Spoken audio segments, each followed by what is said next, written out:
আমি অমিত আছি তোমাদের সঙ্গে, আর তোমরা শুনছো ভৌতিক কথা। কিছু অনুভূতি এমন যা তোমাদেরও হতে পারে। ঘটনা স্ক্রিপ্টিংয়ে রয়েছে নেহা।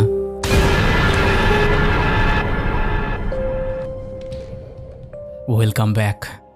কেমন আছো বন্ধুরা? আশা করছি ভালো আছো আর শুনতে চলে এসেছো তোমাদের পছন্দের পরিবার ভৌতিক কথা। মন্দারমণি। মন্দারমণি বাঙালির একটা ইমোশন বলতে পারো, কারণ সবথেকে কম খরচে কোনো ঘোরার জায়গা বা ট্রিপ করার জায়গার কথা মাথায় আসলেই সেটা হচ্ছে আমাদের দীঘা অথবা মন্দারমণি। কিন্তু এই মন্দারমণি যদি মানুষের জীবনে এমন একটা বিপদ ডেকে আনে তাহলে কেমন হয়? ইভেন 2026 সালে মন্দারমণির মতন জায়গায় যে এমন ঘটনা ঘটতে পারে সেটা কে ভেবেছিল? এরকমই একটা ঘটনা তোমরা আজকে শুনবে, যে ঘটনাটা শুনে তোমাদের প্রচণ্ড পরিমাণে ভয় লাগতে চলেছে। যাই হোক, আমি আর কথা বাড়াবো না, তোমরা চুপটি করে বসে পড়েছো আমি জানি। চলো এবার আমরা শুরু করে দেব আজকের প্রথম ঘটনা। নমস্কার অমিতদা। অমিতদা, তুমি জানো আমাদের জীবন এখন ব্যস্ত জীবন। এই ব্যস্ত শহরের যান্ত্রিক কোলাহল, ট্রাফিকের কর্কশ আওয়াজ আর চীনা ছকের জীবন থেকে আমরা একদম মুক্তি পাওয়ার জন্য যখনই সুযোগ পাই তখনই কোথাও না কোথাও ঘুরতে চলে যাই, বা আমরা চাই আমরা এরকম জীবন থেকে একটু সময়ের জন্য হলেও যাতে বেরিয়ে আসতে পারি। আজকের এই ঘটনাটাও ঠিক সেই রকমই। ঘটনাটা আমার বন্ধু অয়ন, তার স্ত্রী সুমনা এবং তাদের 12 বছরের মেয়ে পিয়াসাকে নিয়ে। তোরা একদিন ছুটির সকালে গাড়ি নিয়ে বেরিয়ে পড়েছিল এমন একটা নির্জন জায়গায় যেখানে মানুষজনের কোলাহল খুবই কম। তাদের গন্তব্য কোনো বিলাসবহুল পর্যটক কেন্দ্র ছিল না, বরং দীঘার মূল সৈকত থেকে বেশ কিছুটা দূরে উড়িষ্যার সীমান্তের কাছাকাছি বঙ্গোপসাগরের কোল ঘেঁষা এক নামহীন নির্জন বালুকা বেলা। অয়ন নিজেই গাড়ি চালাচ্ছিল আর তার পাশে বসে সুমনা গুনগুন করে গান গাইছিল। সুমনা অবশ্য গান গাইতে খুব ভালোবাসত, আর পেছনের সিটে পিয়াসা জানলা দিয়ে ছবি তুলছিল। গাড়ি যত শহরের সীমানা ছাড়িয়ে পিচ বাঁধানো গ্রামীণ রাস্তার দিকে এগোচ্ছিল, অয়নের মনের ভেতরে জমে থাকা কর্পোরেট ক্লান্তি ততটাই এক অদ্ভুত প্রশান্তিতে রূপ নিচ্ছিল। দুপুর নাগাদ তারা যখন সেই নির্জন সৈকতে পৌঁছালো তখন চারিদিকে পুরো খা খা করছে। ঝাউবনের মধ্যে দিয়ে বয়ে আসা সমুদ্রের ঠান্ডা হাওয়া আর ঢেউয়ের একখানা গর্জন ছাড়া আর সেখানে কোনো দ্বিতীয় শব্দ ছিল না। আর সেই নরম বালির উপর পা রাখতেই তিনজনের শরীরে সমস্ত ক্লান্তি যেন এক নিমিষে ধুয়ে মুছে গেল। পিয়াসা আনন্দে মেতে উঠে সমুদ্রের ফেনার কাছাকাছি গিয়ে ছোটাছুটি শুরু করলো, আর অয়ন সুমনা হাত ধরাধরি করে হাঁটতে লাগলো। ঠিক তখনই এক বিশাল বড় ঢেউ এসে তাদের পায়ের কাছে আছড়ে পড়ল, এবং ঢেউটি যখন আবার সমুদ্রের বুকে ফিরে গেল তখন বালির ওপর রেখে গেল এক অদ্ভুত বস্তু। সমুদ্রের সাধারণ ঝিনুক বা শামুকের চেয়ে সেটি সম্পূর্ণ আলাদা ছিল। আকারে বেশ বড়, একটা পূর্ণবয়স্ক মানুষের হাতের তালুর চেয়েও কিছুটা বেশি, আর তার গঠন ছিল একটা প্রাচীন শঙ্খের মতো। তবে সবচেয়ে আশ্চর্যের বিষয় ছিল শঙ্খটির গায়ের রং, যা ছিল একদম স্লেট পাথরের মতন কালচে ধূসর, কিন্তু রোদ পড়তেই তা থেকে একটা নীলাভ আভা যেন বেরোচ্ছিল। শঙ্খটির গা ছিল অস্বাভাবিক রকমের মসৃণ, যেন কোনো দক্ষ শিল্পী বহু বছর ধরে তাকে পালিশ করেছে। আর তার সারা গায়ে খোদাই করা ছিল অত্যন্ত জটিল এবং নিখুঁত কিছু জ্যামিতিক নকশা, যা কোনো সাধারণ সামুদ্রিক জীবের পক্ষে তৈরি করা অসম্ভব। সুমনা কৌতূহলী হয়ে সেই শঙ্খটি বালি থেকে তুলে নিজের হাতে নিল। অমনি তার শির ডাড়াবে এক তীব্র বরফ শীতল স্রোত নেমে গেল। এক মুহূর্তের জন্য তার মনে হলো যেন তার হাতের তালুটা অসাড় হয়ে যাচ্ছে। সেই অদ্ভুত সুন্দর আর অলৌকিক দর্শন শঙ্খটির মোহে পড়ে সে নিজের সেই শারীরিক অস্বস্তিটাকে সম্পূর্ণ উপেক্ষা করল। অয়নকে শঙ্খটি দেখাতেই সেও অবাক হলো এবং ভাবল এটা হয়তো সমুদ্রের তলার কোনো প্রাচীন ধ্বংসাবশেষ থেকে ভেসে এসেছে। তাই ড্রয়িং রুমের শোভা বাড়ানোর জন্য তারা সেটাকে ব্যাগে পরে বাড়ির উদ্দেশ্যে রওনা দিল। কলকাতার নিজেদের ফ্ল্যাটে এসে সুমনা অত্যন্ত যত্ন সহকারে শঙ্খটিকে ধুয়ে ড্রয়িং রুমের কাচের শোকেসের ঠিক মাঝখানে একটি কাঠের স্ট্যান্ডের উপর সাজিয়ে রাখল, যেখানে আলো পড়লে শঙ্খের গায়ের সেই জটিল নকশাগুলো এক রহস্যময় মায়া তৈরি করত। কিন্তু শঙ্খটি বাড়িতে আসার প্রথম রাত থেকেই অয়নদের চেনা চেনা ছন্দের ও শান্ত মধ্যবিত্ত জীবনে এক অত্যন্ত সূক্ষ্ম কিন্তু অতিপ্রাকৃত পরিবর্তন আসতে শুরু করল, যা প্রথম দিকে কারোরই নজরে আসেনি। মাঝরাতে যখন পুরো শহর ঘুমে নিঝুম হয়ে যেত, তখন অয়নের ঘুম ভেঙে যেত এক অদ্ভুত অত্যন্ত ক্ষীণ ফিসফিসানির শব্দে, যেন ড্রয়িং রুমের দিক থেকে কেউ খুব ফিসফিস করে কোনো অচেনা ভাষায় কথা বলছে বা মন্ত্র উচ্চারণ করছে। অয়ন বেশ কয়েকবার উঠে ড্রয়িং রুমে গিয়ে আলো জ্বেলে দেখেছে, কিন্তু সেখানে শোকেসের ভেতর শঙ্খটি ছাড়া আর কিছুই ছিল না। তাই সেটাকে তার অফিসের কাজের চাপ বা মনের ভুল ভেবে এড়িয়ে গিয়েছিল। এর দিন কয়েক পরে এক অলস রবিবারের বিকেলে সুমনা যখন ড্রয়িং রুম পরিষ্কার করছিল, তখন সে শঙ্খটিকে হাতে নিয়ে সোফায় বসল এবং তার গায়ের সেই মসৃণ নকশায় আঙ্গুল বোলাতে বোলাতে নিজের ফেলে আসা ছোটবেলার দিনগুলোর কথা ভাবতে লাগলো। হঠাৎই তার মনে পড়ল তার ছোট মামা অনিমেষবাবুর কথা, যিনি গত 5 বছর ধরে সপরিবারে রাঁচিতে থাকেন এবং পারিবারিক এক মনোমালিন্যের কারণে সুমনাদের সাথে সমস্ত যোগাযোগ ছিন্ন করে দিয়েছিলেন। সুমনা মনের অজান্তেই অত্যন্ত আবেগপ্রবণ হয়ে শঙ্খটি বুকের উপর কাছে চেপে ধরে বিড়বিড় করে বলে উঠল, মামা, কতদিন আমাদের খোঁজ নেননি। আমাদের এত সুন্দর সম্পর্কে এভাবে দাগ পড়ে গেল। যদি মামা একবার নিজে থেকে এই অভিমানটা ভুলে আমাদের এই বাড়িতে আসতেন, তবে কতই না ভালো হতো। সুমনার এই ইচ্ছে প্রকাশের ঠিক 48 ঘন্টা পর, অর্থাৎ মঙ্গলবার সন্ধ্যায় তাদের ফ্ল্যাটের দরজার কলিং বেল বেজে উঠল এবং অয়ন দরজা খুলতেই দরজায় দাঁড়িয়ে থাকতে দেখল স্বয়ং অনিমেষবাবুকে, যার কাঁধে একটা ছোট্ট ট্র্যাভেল ব্যাগ এবং মুখে এক ক্লান্ত কিন্তু চেনা হাসি। সুমনা তার নিজের চোখকে বিশ্বাসই করতে পারছিল না। সে ছুটে গিয়ে মামাকে জড়িয়ে ধরল এবং 5 বছরের সমস্ত অভিমান এক মুহূর্তে জল হয়ে গেল। তারা সবাই মিলে ড্রয়িং রুমে এসে বসলো আড্ডা মারার জন্য। ঠিক তখনই অনিমেষবাবুর চোখ গিয়ে পড়ল শোকেসে রাখা সেই ধূসর শঙ্খটির উপর, এবং শঙ্খটি দেখা মাত্রই তার মুখের সেই চেনা হাসিটা যেন এক মুহূর্তের মধ্যে কর্পূরের মতন উবে গেল। তার চোখের মণি দুটো স্থির হয়ে গেল এবং এক গভীর বিষণ্ণতা তার গোটা অবয়বটাকে গ্রাস করে নিল। সুমনা ও অয়ন যখন শঙ্খটি সমুদ্র সৈকত থেকে পাওয়ার গল্প করছিল, তখন তার মামা বলল, এই পৃথিবীতে বেঁচে থাকার কোনো অর্থ নেই রে সুমু। সব আলো একসময় নিভে যায়। আমার আর এই আলো আধারের খেলায় বেঁচে থাকার বিন্দুমাত্র ইচ্ছে নেই। আমি বড় ক্লান্ত রে। মামার মুখের এরকম অভিব্যক্তি বা কথা শুনে অয়ন ও সুমনা অত্যন্ত ঘাবড়ে গেল এবং তারা ভাবল হয়তো রাঁচিতে মামার কোনো বড় পারিবারিক বা আর্থিক ক্ষতি হয়েছে, যার জন্য তিনি মানসিকভাবে ভেঙে পড়েছেন। তাই তারা আর কথা না বাড়িয়ে মামাকে রাতের খাবার খাইয়ে ড্রয়িং রুমের পাশের গেস্ট রুমে ঘুমোতে পাঠিয়ে দিল। কিন্তু সেই বিষণ্ণতার রেশ যে এত বড় এক মর্মান্তিক রূপ নেবে তা তারা স্বপ্নেও ভাবেনি। পরদিন সকালে সুমনা যখন মামার জন্য চা নিয়ে গেস্ট রুমে গেল, তখন দেখল অনিমেষবাবু বিছানায় অত্যন্ত শান্তভাবে শুয়ে আছেন। অনিমেষবাবু সুইসাইড করার চেষ্টা করেছে, কিন্তু এখনও সে বেঁচে আছে। অয়ন ও সুমনা তাড়াতাড়ি করে তাদেরকে নিয়ে গেল হাসপাতালে। সেখানে তার ট্রিটমেন্ট করা হলো।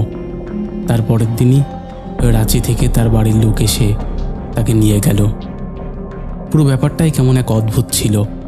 মামা কেনই বা এখানে এসে সুইসাইড করতে গেল, এটা তাদের কাছে আজও অজানা। এর ঠিক 2 সপ্তাহ পর থেকে শুরু হলো পিয়াসার 10ম শ্রেণীর চূড়ান্ত বোর্ড পরীক্ষা, যা নিয়ে সে অত্যন্ত মানসিক শান্তিতে ছিল না।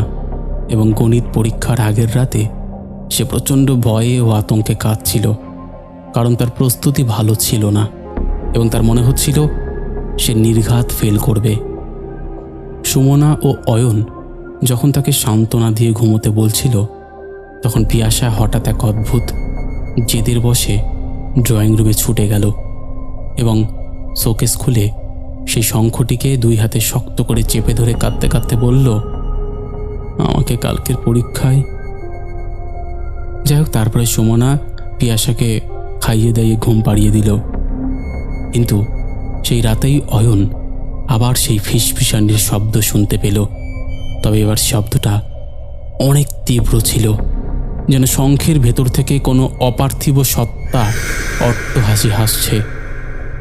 অবিশ্বাস্যভাবে অয়নের মনের কোণে তখন এক তীব্র ভয়ের মেঘ জমতে শুরু করেছিল, কারণ সে হিসেব করে দেখছিল যে এই বাড়িতে ঘটা প্রতিটি অলৌকিক ঘটনাই কোনো না কোনো তীব্র ইচ্ছা পূরণের সাথে যুক্ত।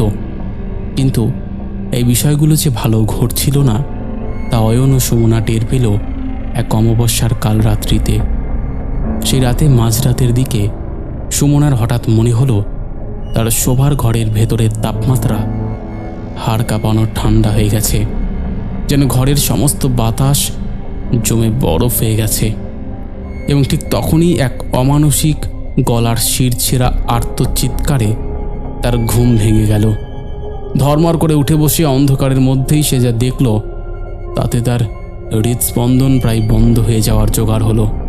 সে দেখল তাদের খাটের ঠিক পাশে জানলার আবছা আলোয় দাঁড়িয়ে আছে এক কুচকুচে কালো ছায়ামূর্তি, যার কোনো স্পষ্ট মুখাবয়ব নেই, কিন্তু তার হাতের আঙুলগুলো ছিল অস্বাভাবিক রকমের লম্বা, মাংসহীন এবং হাড়ের মতো সরু ও ধারালো।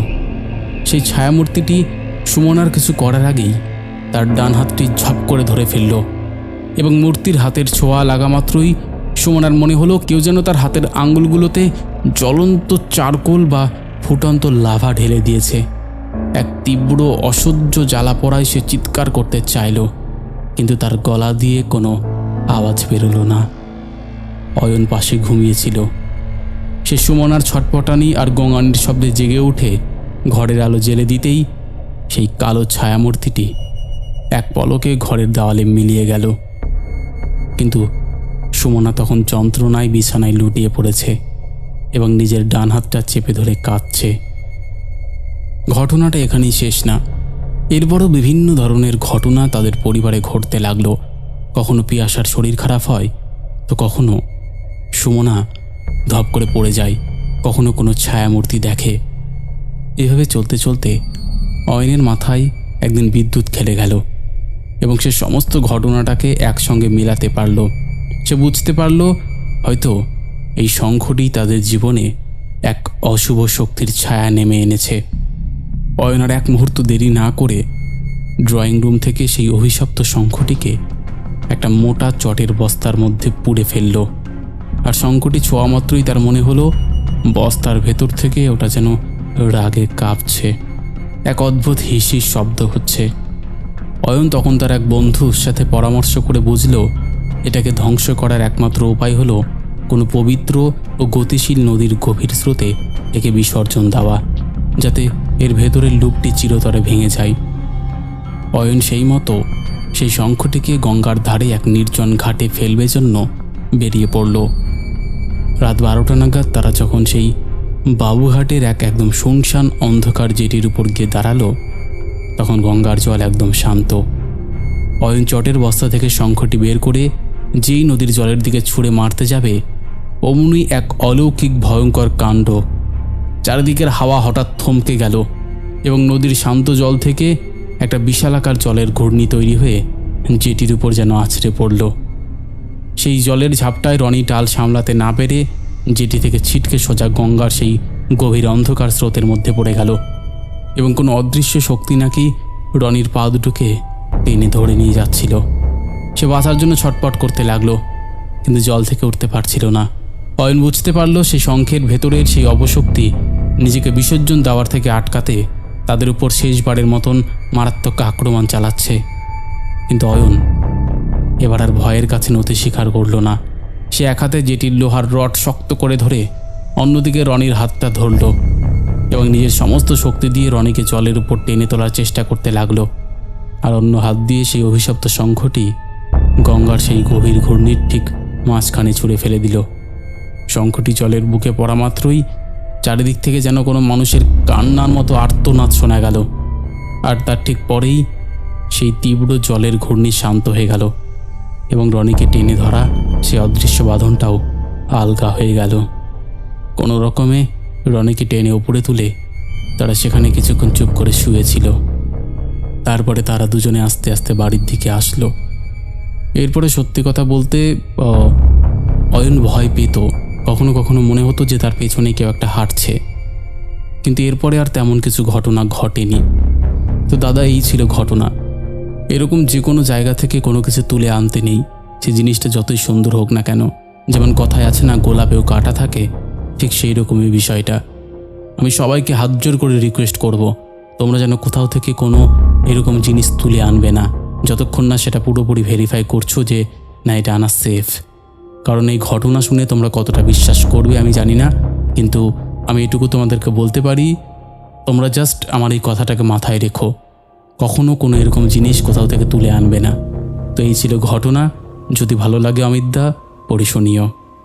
হ্যাঁ, ভালো লেগেছে। ঠিক এইরকমই একটা ঘটনা কিন্তু কদিন আগে এসেছিল, আর আমি মোস্ট প্রবাবলি সেটা আগের এপিসোডে শুনিয়েছি, অনেকটা এরকম। যদিও এই ঘটনাটা তুমি যবে পাঠিয়েছো তার আগে এসেছে, কিন্তু আমি পরপর এটাকে রেখেছিলাম। জানি না সবার ঘটনাটা কেমন লাগবে আর কতটা বিশ্বাস হবে। তো বন্ধুরা, তোমাদের কেমন লেগেছে তোমরা অবশ্যই সেটা কমেন্ট করে জানিয়ে দাও। তোমাদের মধ্যে এখনও যারা এই পরিবারে যুক্ত হওনি তারা যুক্ত হয়ে যাও। যারা ভাবছো ঘটনা শেয়ার করবো কিনা তাদের বলবো একদম দেরি না করে ঘটনা শেয়ার করে দাও।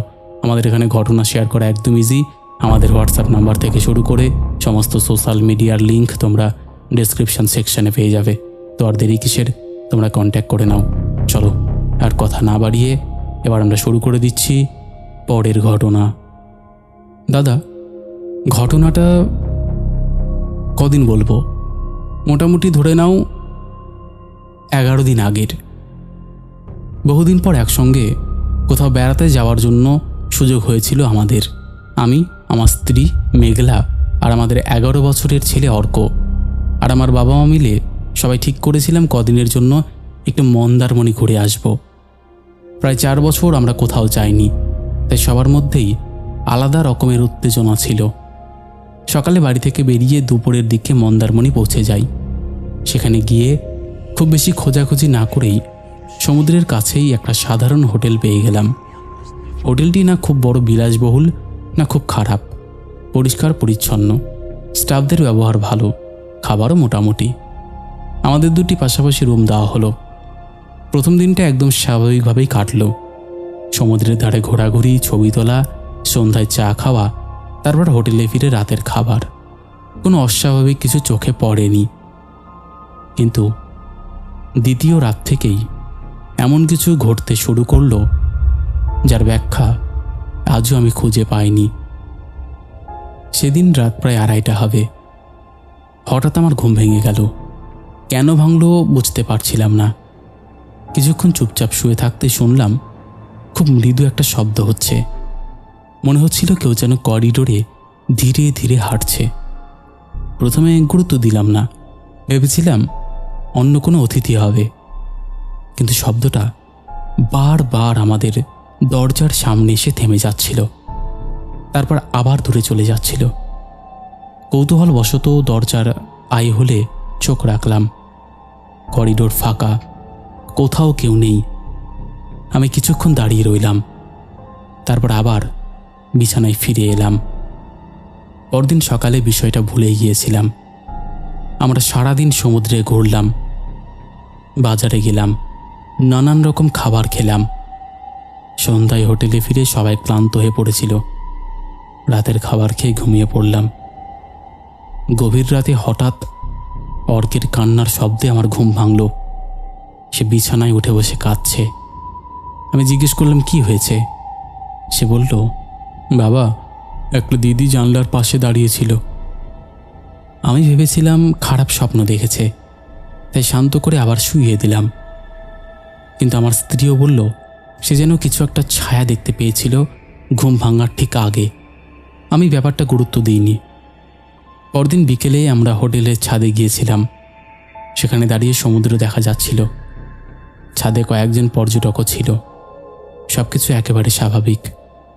কিন্তু রাতে রুমে ফিরে আসার পর প্রথম অদ্ভুত ঘটনাটা ঘটে। আমার ফোনটা টেবিলের উপর রাখা ছিল। হঠাৎ দেখি ফোনের ক্যামেরা নিজে থেকেই চালু হয়ে গেছে।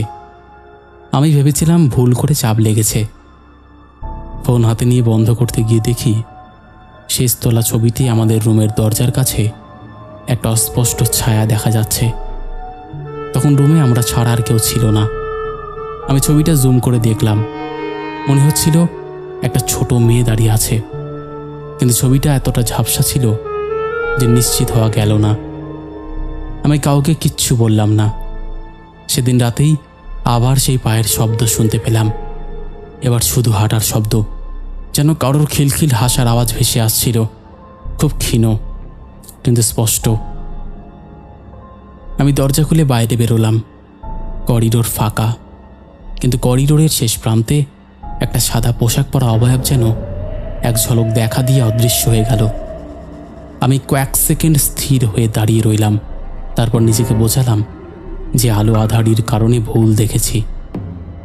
পরদিন সকালে মা বললেন রাতের দিকে তিনি পাশের রুমে বাচ্চার দৌড়াদৌড়ির শব্দ শুনেছেন, অথচ আমাদের ফ্লোরে কোনো বাচ্চা ছিল না। আমরা তখনও এসবকে কাকতালীয় বলে ধরে নিচ্ছিলাম। কিন্তু সেদিন বিকেলে সমুদ্র থেকে ফিরে এসে দেখি অর্ক এক কোণে চুপচাপ বসে আছে। আমি কারণ জিজ্ঞেস করতেই সে বলল, ওই দিদিটা আবার এসেছে। আমার বুকের ভেতরটা ধক করে উঠল। আমি জিজ্ঞাসা করলাম কোথায় দেখেছে। সে বলল বাথরুমের দরজার সামনে দাঁড়িয়েছিল। আমি সঙ্গে সঙ্গে বাথরুমে গেলাম। ভেতরে কেউ নেই, কিন্তু মেঝেতে ভেজা পায়ের ছাপ দেখা গেল, যেন কেউ সমুদ্রের জল মাথা করে নিয়ে হেঁটে গেছে। আমি ভেবেছিলাম হয়তো আমাদেরই কোনো পায়ের ছাপ, কিন্তু কিছুক্ষণ পর খেয়াল করলাম ছাপগুলো অদ্ভুতভাবে বাথরুমের মাঝখানে গিয়ে শেষ হয়ে গেছে। ফিরে আসার কোনো চিহ্ন নেই। সেই রাতে আমরা কেউই ঠিকভাবে ঘুমোতে পারিনি। রাত 3টার দিকে হঠাৎ দরজায় টোকা পড়ল, টক টক টক টক। আমি দরজা খুললাম। কেউ নেই। আবার বন্ধ করলাম। কিছুক্ষণ পর আবার একই শব্দ, এবার আরও জোরে। আমি দ্রুত দরজা খুললাম। করিডোরে কেউ নেই, কিন্তু মেঝেতে ছোট ছোট ভেজা পায়ের ছাপ দেখা যাচ্ছে। পায়ের ছাপগুলো আমাদের দরজার সামনে থেকে শুরু হয়ে করিডোরের শেষ মাথা পর্যন্ত চলে গেছে। আমি কয়েক পা এগিয়ে গিয়ে দেখলাম ছাপগুলো হঠাৎ করে অদৃশ্য হয়ে গেছে, যেন যে হাঁটছিল সে মাঝপথে মিলিয়ে গেছে। পরদিন আমরা সিদ্ধান্ত নিলাম আর একদিন থেকে বাড়ি ফিরে যাব। কিন্তু সেই শেষ রাতটাই আমাদের জীবনের সবচেয়ে ভয়ঙ্কর রাত হয়ে দাঁড়ালো। গভীর রাতে হঠাৎ বিদ্যুৎ চলে গেল। পুরো হোটেল অন্ধকার। আমরা মোবাইলের আলো জ্বালিয়ে বসেছিলাম। ঠিক তখন পাশের রুম থেকে বাবার চিৎকার ভেসে এলো। আমরা ছুটে গেলাম। বাবা কাঁপতে কাঁপতে বললেন তিনি ঘুম ভেঙে দেখেছেন জানলার পাশে একটা ছোট মেয়ে দাঁড়িয়ে আছে। তার চুল ভেজা, জামা কাপড় ভেজা, আর সে এক দৃষ্টিতে তাকিয়েছিল। আলো জ্বালাতে অদৃশ্য হয়ে যায়। আমরা বাবাকে শান্ত করার চেষ্টা করেছি। এমন সময় করিডোর থেকে দৌড়ে যাওয়ার শব্দ শোনা গেল, যেন কোনো বাচ্চা খুব দ্রুত দৌড়চ্ছে। তারপর হাসির আওয়াজ। অর্ক তখন হঠাৎ বলে উঠল, ও আবার ডাকছে। আমরা জিজ্ঞাসা করলাম কে? সে জানলার দিকে আঙুল তুলে বলল, ও বলছে আমার সঙ্গে নিচে যেতে। কথাটা শুনে আমাদের শরীর ঠান্ডা হয়ে গেল। ঠিক সেই সময় জানলার কাঁধে 3বার শব্দ হলো। আমরা সবাই স্থির হয়ে গেলাম। 3 তলার জানলার বাইরে কেউ দাঁড়াতে পারে না। আবার শব্দ হলো, এবার আরও জোরে। আমি সাহস করে পর্দা সরালাম। বাইরে অন্ধকার, কিন্তু কাচের উপর ভেজা হাতের ছাপ স্পষ্ট দেখা যাচ্ছে। একটা নয়, অনেকগুলো, যেন ছোট ছোট হাত। আমার স্ত্রী ভয়ে কাঁদতে শুরু করলো। আমরা সেই রাত আর ঘুমোতে পারিনি। ভোর হতেই রিসেপশনে গিয়ে চেক আউট করলাম। তখনই কৌতূহলবশত আমি হোটেলের এক বয়স্ক কর্মচারীকে ঘটনাটার কথা বললাম। লোকটা প্রথমে চুপ করে রইল, তারপর খুব আস্তে করে বলল, আপনারা তাড়াতাড়ি চলে যান এখান থেকে, ওই 305 নাম্বার রুমটা ভালো না। আমি অবাক হয়ে বললাম, কেন? লোকটা দীর্ঘশ্বাস ফেলে বলল, অনেক বছর আগে ওই রুমে একটা পরিবার উঠেছিল। তাদের 8 বছরের মেয়ে এক সন্ধ্যায় হোটেল থেকে নিখোঁজ হয়ে যায়। সবাই ভেবেছিল অপহরণ হয়েছে। 3 দিন খোঁজাখুঁজির পর সমুদ্রের ধারে তার দেহ পাওয়া যায়, কিন্তু কিভাবে সে সেখানে গেল কেউ কখনো জানতে পারেনি। তারপর থেকেই মাঝে মাঝে কিছু অতিথি ওই মেয়েটাকে দেখার দাবি করেছেন, বিশেষ করে যারা বাচ্চা নিয়ে আসে। কথাগুলো শুনে আমাদের গাটা শিউরে উঠল, কিন্তু আরও ভয়ঙ্কর তথ্য তখনও বাকি ছিল। লোকটা বলল, ওই মেয়েটার একটা অভ্যেস ছিল, সে নাকি সব সময় নতুন বন্ধু খুঁজত। নিখোঁজ হওয়ার দিনও সে হোটেলে থাকা অন্য বাচ্চাদের সঙ্গে খেলতে গিয়েছিল। যাকে তারা দেখেছে তারা প্রায় সবাই বলেছে সে কাউকে কোথাও নিয়ে যেতে চাইতো।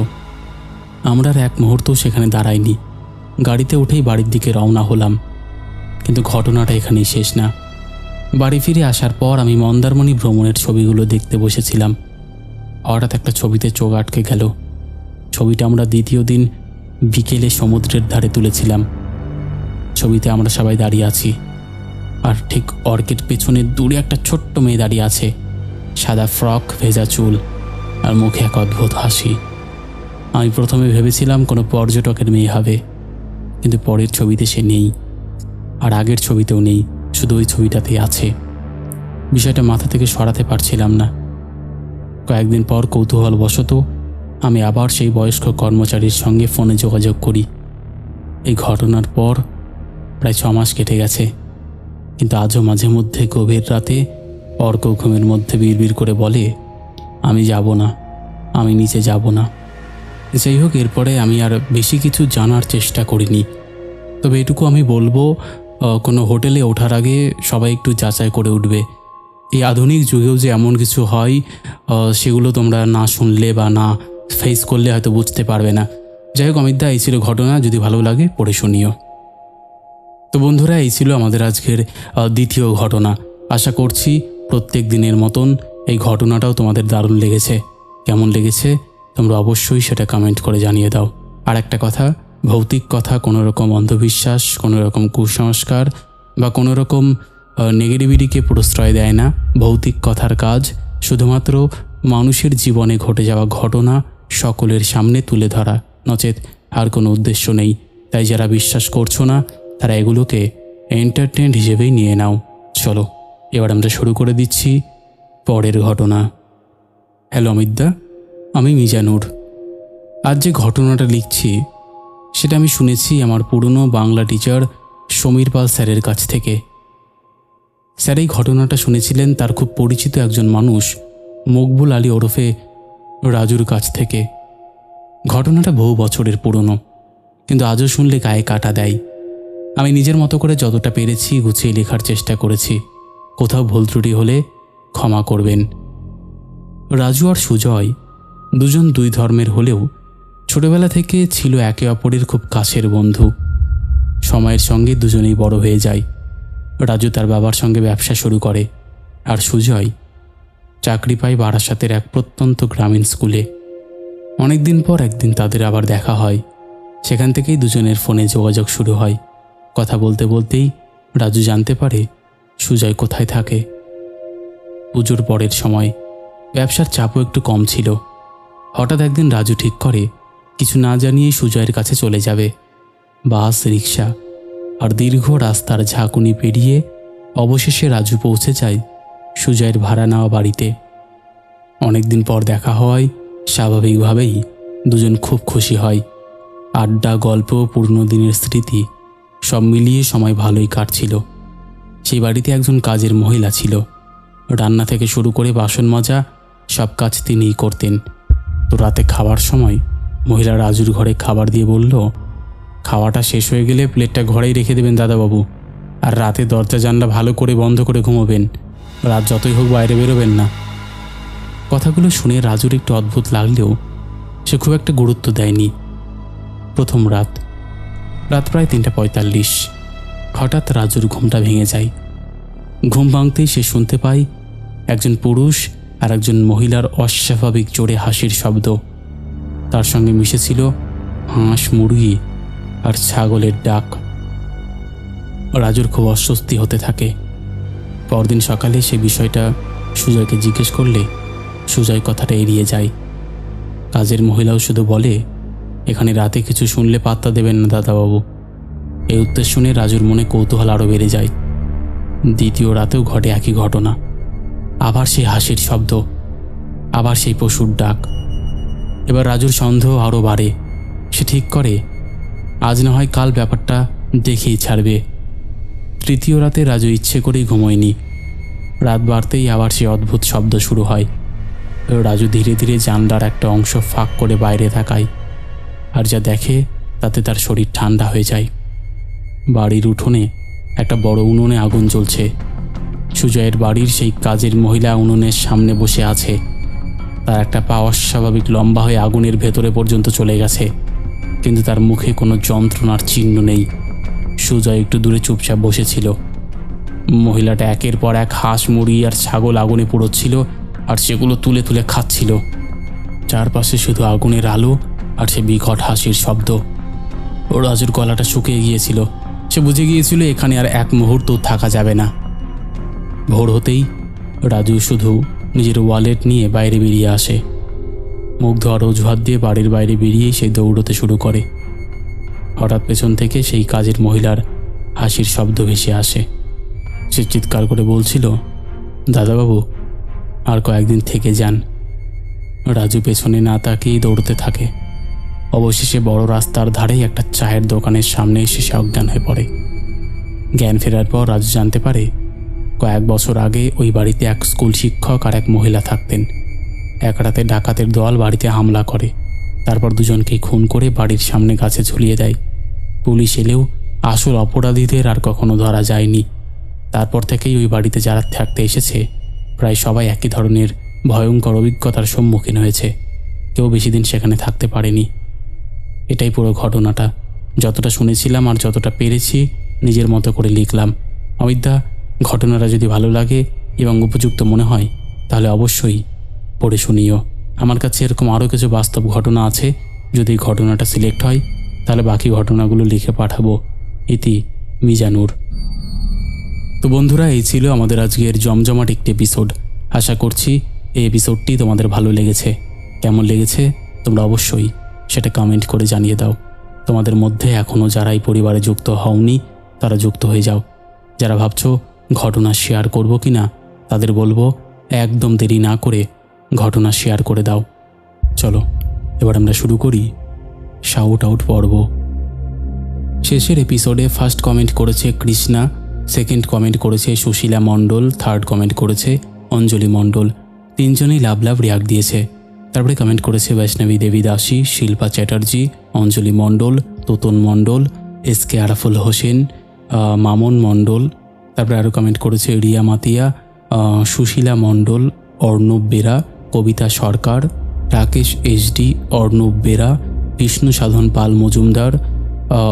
তারপরে আরও কমেন্ট করেছে গীতা গোস্বামী, জয়জিৎ স্টুডিও, নওসাদ মল্লিক, শান্তনু ভট্টাচার্য, সংঘমিত্র মজুমদার।